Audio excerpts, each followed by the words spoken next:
Alright guys, TacticalRab back again today. Hope you're all doing well and enjoying your day so far. And with the major update as to the New York subliners roster change situation we expect to go down over these coming days, iLLeY has also revealed that OpTic are certainly not satisfied with just the one event victory this season. Very much intrigued to your thoughts in the comment section below. Hit the like button if you enjoyed the video, subscribe if you were new as always, I'd greatly appreciate it. When you to the channel, thank you very much indeed for doing that. First of all, this from Hitch, the TSD guys do a very good job often finding these type of spots. This one seems very broken, to be honest. Here we are on Desert Siege. If you get the bomb down at A, you theoretically can just lay down in this spot all the way at the back of the map and just straight up wallbang through this train. So this really takes the situation to the next level, because we saw Shotzzy do this on Berlin, but that was kind of a wallbang spot to stop the plant, at which point it's maybe not overpowered or broken too much, because you can't just spam it constantly, you're going to run out of bullets. Whereas in this case, you could have someone spotting once the bomb is down, then you just shoot through and kill the bomb diffuser. Like I don't know. This seems maybe a little bit too far. Maybe they need to stop some of the wallbang stuff on this map, because if the pros start using this, you can't really afford to let the bomb go down at A if you're the defending team,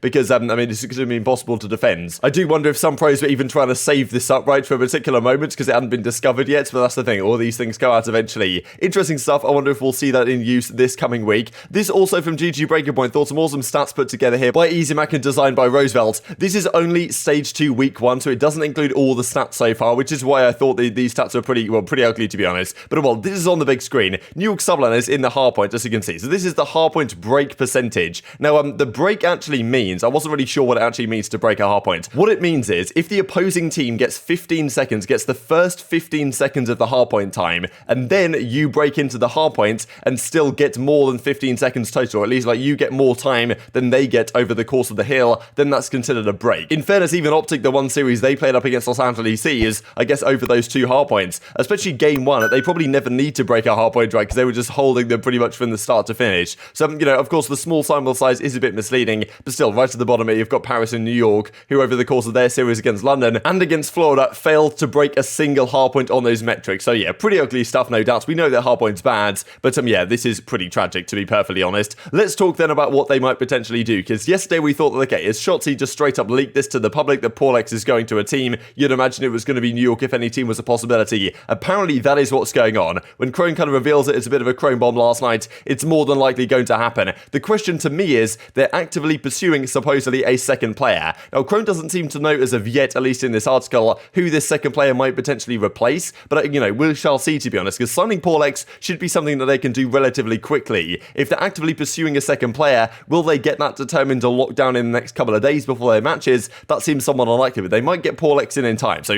this is what Crone has to say in the article. The subliners, of course, have one of the most disappointing starts to the season for a roster of this caliber on paper, and already made 3 roster changes through its first 8 matches of the season. I guess having Royalty benched, Neptune benched, Royalty in, Neptune back in again, bit of a shambles, but and also they replaced their head coach, right, with Drill coming in there instead. But heading into their match against the Paris Legion in week 2, the subliners are expected to field another roster, which should include Paulex, as well as the potential of another new player if the franchise decides to move in that direction. So, well, this is obviously very interesting, because there's so many different ways that they could take this, right? Do they go down the route of getting rid of Neptune and saying, look, enough's enough, apologies for dropping you initially, but it still wasn't the right move bringing you back, you've got to go. Then trying Crimsix on the SMG, then Paulex on the Flex and Clay on the main ER. Look, that's never going to be a long-term solution, to be honest, but maybe they just want to wait a little bit of time to try and find a 4th player they want to bring in. But to be honest, if they think they're going to bring in a different 4th player, whether that be another SMG and have Crim on the main ER and Paul on the Flex, which is probably what I would do.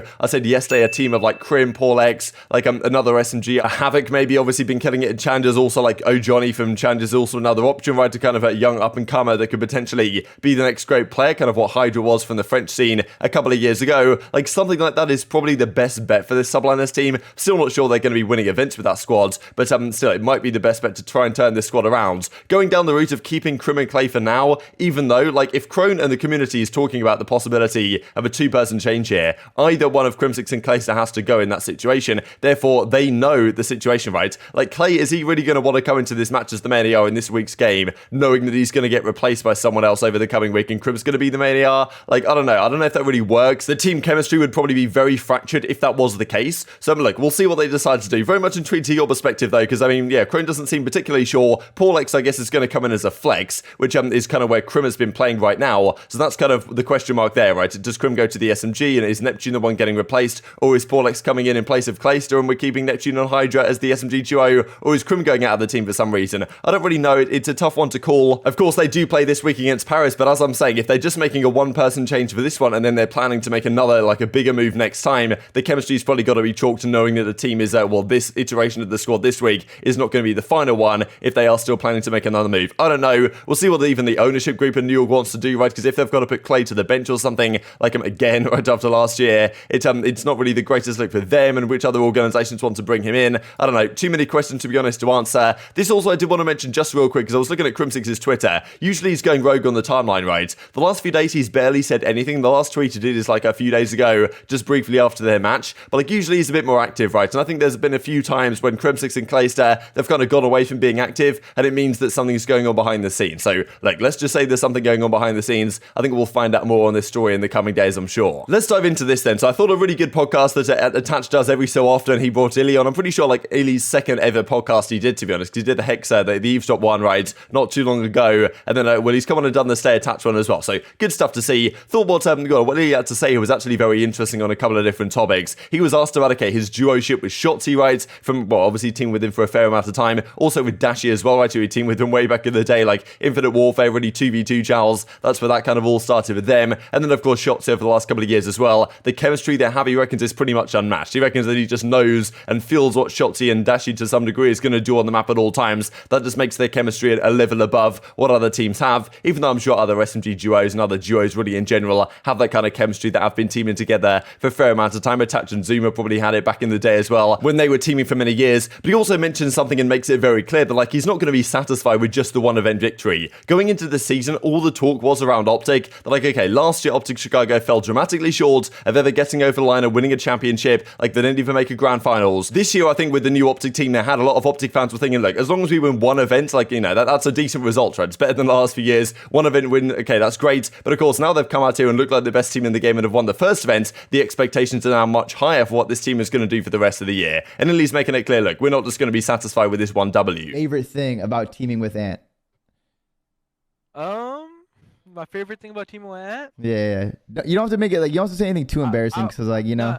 No, I would say, bro, literally, like, when I'm like on the map with Ant, like, and like we're like together, bro, like I just know exactly what he's like doing, and he knows exactly what I'm doing. Like, there's actually just no better feeling. Like, it's just like the chem that we have is like, I would say, like, pretty insane. Like, I just know exactly how he's gonna play and how he knows how I'm gonna play, and like we just work stuff on the map so good, bro. And he's such a good teammate.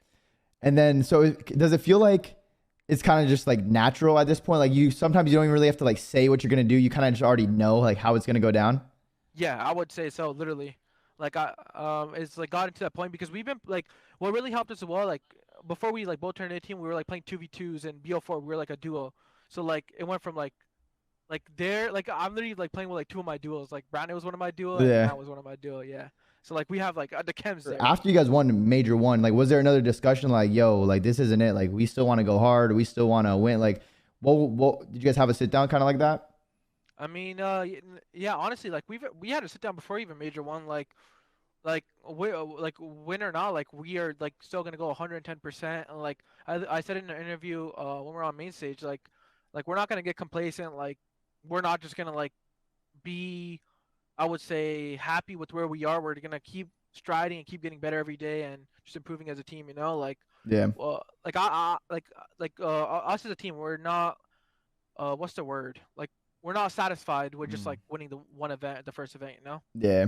So we've seen this sentiment from iLLeY really the last couple of years as well, certainly on the Dallas Empire in those days. Like I'm pretty much just a relentless player. I'm pretty sure even in that podcast he did. Like I'm just looking at his screen. I know like the camera's a little bit dodgy, right? On Discord and stuff like this, it gets a little bit funky. The color correction, the white balance and the kind of the auto exposure makes it look a bit funny. But it did look like at times he was just sitting there playing bots while on the podcast, which I honestly wouldn't put past iLLeY, right? This guy's on another level. Like I'm like, they're going to keep going hard. They're going to keep trying to bring home championships. And as I say, I think their series a few days ago against Thieves was pretty much perfect for getting them along those lines. Like at the end of the day, if they're going to have to win more grand finals, as they're obviously going to have to do if they want to win more championships, their map pool needs to be incredibly deep. And that's kind of why they're trying out some of these maps against some pretty good teams. Their Search and Destroy is going to have to stay very solid. They believe as well, they said it very clearly after this tournament, that they didn't really think they played anywhere near their potential, right? Which obviously gives so much confidence to the organization, to iLLeY in general. I'm sure like Rambo, iLLeY, Shotzzy, they have this mindset, right? Of like, we're not going to be satisfied with one victory. We're going hard. Rambo has also made it clear that he doesn't even really care what they do for the first few events of the season. It's just good practice for the big one. He wants to take over the World Championship. So,